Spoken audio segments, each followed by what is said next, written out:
It is a bright and warm London evening in early July 1961, and Soho, the capital's sleazy square mile, is opening for its tawdry business. A middle-aged man pauses at a tobacconist's showcase and casts an eye over a selection of cards advertising call girl services. He decides upon May, a 20-year-old brunette, notes her telephone number and calls her from a payphone. May answers his call. She tells him her address, 27 Brunton Street, Soho, and to come right up. Toy Trap. Written by Bill Strutton, produced by Leonard White, and directed by Don Lever. Bustles, a nearby department store, has closed for the night, and salesgirls Bunty Seaton and May Merton visit the powder room on their way out. They are to dine out together, but May apologizes. She will be badly delayed. Alice, another colleague, enters. Alice envies May, who has given her notice at the store and has her own flat, while Alice and Bunty board at Bustle's squalid hostel. As May removes her blouse, a series of bad bruises to her arms and ribs become apparent. She refuses to discuss how she got them and leaves. Alice says to Bunty that May must have boyfriend problems. The conversation turns to Bunty's night out with Dr. Keel, a family friend who had been a locum at her father's country practice. Her father has asked Keel to keep an eye on Bunty while she is in London. Later that evening, Keel arrives belatedly at the hostel. He asks the manageress, Mrs. McCabe, to let Bunty know he has arrived. He goes to the lounge area to wait and flicks through a magazine to pass the time. Bunty arrives after a few minutes and Keel greets her fondly. He urges they go straight to the restaurant, but Bunty is worried about her friend May. She has not turned up as arranged and seems to have been beaten up by her boyfriend. Keel agrees they should call on her. The address that Bunty gives him is near the restaurant they plan to dine at. Bunty and Keel find no sign of May at her flat. She seems to have left in a hurry. The place is in a mess and chests of drawers have been emptied and left open. The telephone rings. Keel answers it. A female voice mistakes him for a man called Lenny and then asks for May. When Keel explains that he is not this Lenny, the line goes dead. Keel finds some photos depicting May and another girl in glamour poses. Bunty's friend is in deep trouble. However, Keel and Bunty are oblivious to the presence of a shady figure with crutches who is listening to their conversation from the stairs. Later that night, Bunty goes with Keel to his rooms to meet with Steed, who Keel has contacted. Keel cooks a meal for his guests and brings Steed up to speed regarding May's predicament. It is clear the girl is on the game, and he fears that if they don't investigate, Bunty may get drawn into the same sordid lifestyle. Steed is concerned, but his main worry is that Keel is no great cook. Keel deflects the light-hearted criticism, and Bunty offers to lay out the cutlery in the dining room. Once she has left the kitchenette, Steed suggests that he and Keel should find out who took the photographs. "There are dozens of these artistic creeps around Soho with a flood lamp, a bed and an attic," Steed comments. Bunty rushes back into the kitchen. She has smelt burning. Steed's reservations about Keel's cooking appear to have been well placed. Meanwhile, in a nearby apartment, Freddie, the man on crutches, delivers his report about Keel and Bunty to a strange-looking, heavily made-up woman called Maya. She says that Keel will be dealt with if he proves a problem to them. In the meantime, Freddie is to move another call girl into May's empty flat. It wouldn't do to let the business falter. The next morning, Keel and Steed visit a Soho photographer. Steed casts an eye over some glamour photos and asks the proprietor about a girl in one of them. He has recognized her as the other girl photographed with May.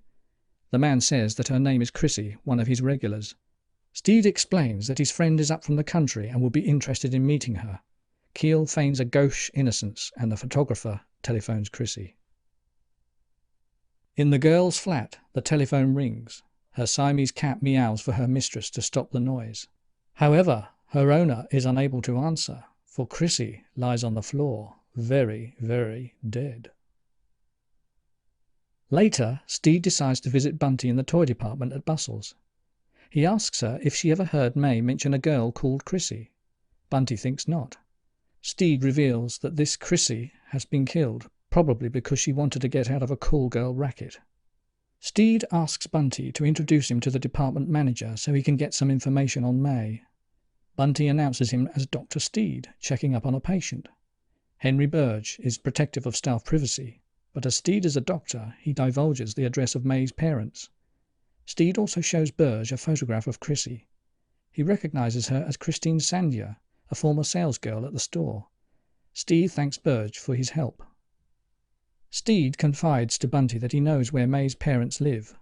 She doubts this will help as May ran away from home, so Steed tries a different tack. He asks Bunty's colleague Alice if she knows May's friend Lenny, the person Chrissy had mistaken Keel for in her call to May's flat. Alice points out Lenny Taylor. He used to see a lot of May, she says.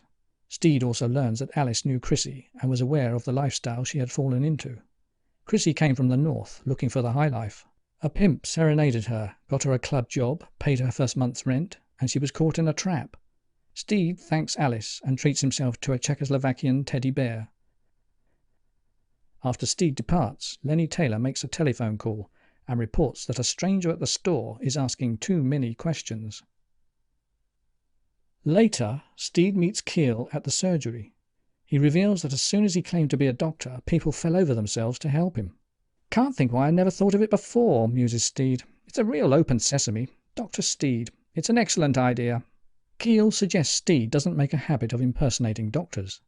Steed changes the subject. He has learned that his department are trying to crack a Soho vice ring and has decided to make it his business too. He wants the big fish behind it all. He suggests that they could get Bunty to infiltrate the organization. Keel is horrified at the very thought and admonishes his friend. Steed backs down and leaves Keel with a present, the teddy bear he had purchased earlier. That evening, Keel visits Bunty, who is frustrated that despite all efforts, May has not been located. Keel sympathizes. "It's not so easy," he remarks. "This is a very big city. Once you get mixed up in the senior side of it, it's quite easy to get lost." Steed telephones Keel at the hostel. He has been checking up on Lenny Taylor and has found out he has been in and out of Clink for years. In addition to his day job at the store, Taylor moonlights as a heavy at a Soho club. He lives in Brixton, and Steed wants to look over the property with Keel, who makes his apologies to Bunty and sets off. After arriving in Brixton, Steed and Keel break into Taylor's flat once he has left for his night job. Inside, Steed notices smoke rising from an ashtray. He draws his gun and makes a dash across the room. He grabs the curtains, pulling them open to reveal the cowering form of May Merton. She is quite terrified and screams to be left alone. May recovers a little. Despite Keel and Steed's claims of being there to help, May doesn't trust them and believes they are from the police. When her friend Bunty Seaton arrives, May's control crumbles and she fights an impulse to sob. She has been hiding out with Lenny Taylor because she was in a real spot. She had been charmed into a life of prostitution and degradation. When she tried to get out, they beat her mercilessly. Keel asks her if she'd like to tell them about the people who ensnared her and treated her so badly. Steed wants to know who gives the orders. Meanwhile, Maya tells Johnny she has discovered that Lenny Taylor has been giving refuge to May. Johnny is ordered to find May, and Maya will have Freddie deal with Lenny. Late that night, Taylor's dead body is dumped from a car into a roadside. At the store the next morning, Bunty declares loudly to Alice that she is fed up with Mrs. McCabe's restrictions and plans to resign from Bustles and leave the hostel. She wants a much better paid job. Bunty cannot be convinced otherwise, so Alice returns to her counter. Johnny, who has heard Bunty's outburst, picks up a doll and goes to pay for it. When Bunty refuses a sizable tip, he offers to take her for a drink instead. She accepts. He will pick her up in his sports car at 6 o'clock. Steed has heard the whole exchange and tells Bunty that she was marvellous, but she must not tell Keel about their little plot. There is no reason to worry. Steed will be at close hand all the time. Bunty mentions in passing that Lenny Taylor has not turned up for work. "We found him last night." "He won't be coming back," says Steed with an air of finality. That evening, Johnny's car is parked up off-road. Bunty leans back in the passenger seat, hanging on Johnny's every word. He offers to set her up in a nice part of town with plenty of money. Bunty is cautious. She says she is worried that what happened to Chrissy, May and Lenny could also befall her. Before she commits, she wants to meet the others involved. Johnny plays it cool. The girl knows more than she should. He starts the engine and suggests they go for a meal. Later, Johnny calls Maya from a restaurant. Maya agrees. It is interesting how Bunty connects Chrissy and Lenny to them. Clearly the girl is working on someone's behalf, but whose? Maya tells Johnny to bring the girl in for a meeting. The next evening, Bunty is asked by Henry Burge to stay behind after hours to help Alice, Peggy and himself stocktake. She should be meeting Steed, but feels obliged to agree. Burge has Bunty work alone in his office, checking their Czechoslovakian stock against a master list. When Alice and Peggy finish their work, Burge offers to show his gratitude in the saloon bar of the Coach and Horses, but the girls, wary of Burge's wandering hands, make a swift departure and neglect to tell Bunty that they are leaving. A little later, Keel telephones the hostel to speak to Bunty. Mrs. McCabe explains that Bunty has not returned home. She takes Keel's details and will pass on a message when Bunty returns. Meanwhile, Henry Burge leaves for a brief time to pick up some sandwiches from the pub. Bunty continues her work, but suddenly realizes that she is alone. Alice and Peggy are gone. Nervous, she tries to call Keel from the department telephone, but someone cuts the connection at the store switchboard. Maya's thug, Freddy, is on the prowl, his crutches clattering on the shop floor. Bunty hears his approach and tiptoes to the office. She conceals herself behind the door, just before Freddy smashes it open. Her heart leaps, but she is not detected, and Freddy moves off, noisily. Meanwhile, Keel meets Alice at the hostel. He fears that Mrs. McCabe has not delivered his messages to Bunty. Alice says that Bunty is most likely at the store with the slimy Henry Burge, and that he has a history of crushes on young girls at Bustles. Keel is very concerned and dashes off to the store. Alice rues her luck. Every time a good-looking man comes into her life, he runs off. At Bustles, Freddy lunges at Bunty just as Henry Burge returns from the pub. Bunty thinks she has been saved, but Burge's manner is odd, even for him. He grabs her roughly and threatens to take her to meet the woman who runs the vice ring. Steed suddenly emerges from a toy wigwam. 3 fellow agents also break cover. Burge is subdued and Bunty is freed. Maya and Johnny enter unaware of Steed's arrival. Steed motions for them to join Burge and Freddy and has his agents cover the 4 criminals. Keel enters and Bunty suddenly cries out. She is sure that under all the makeup and the dark glasses, Maya is Mrs. McCabe from the hostel. Steed has one of his colleagues restrain the woman, and she loses her dark glasses and blonde wig as she struggles with the agent. Bunty was right. Maya is revealed to be the manageress of Bustle's hostel. Mrs. McCabe, the tired-faced woman, has been running the whole operation. Steed has his men round up and arrest the criminals. They will all be facing the judge.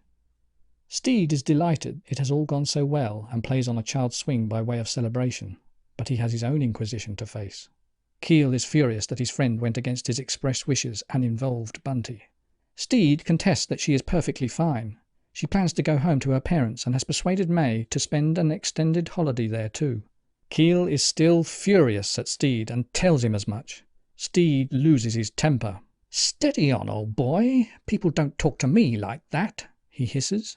"Well, here's one that does," spits Keel, grabbing Steed. "If you ever go behind my back again, I'll take you apart. That girl was in my trust. From now on, you're on your own." Steed attempts to justify his actions. It had been a question of expediency. The time it would have taken to set up another contact would have risked the entrapment and possible murder of more innocent girls. Keel is having none of it. He is disgusted with the way Steed uses people and exposes them to dangers they should be protected from. "There was no other way," says Steed firmly. "Then you just find another way," replies Keel bitterly.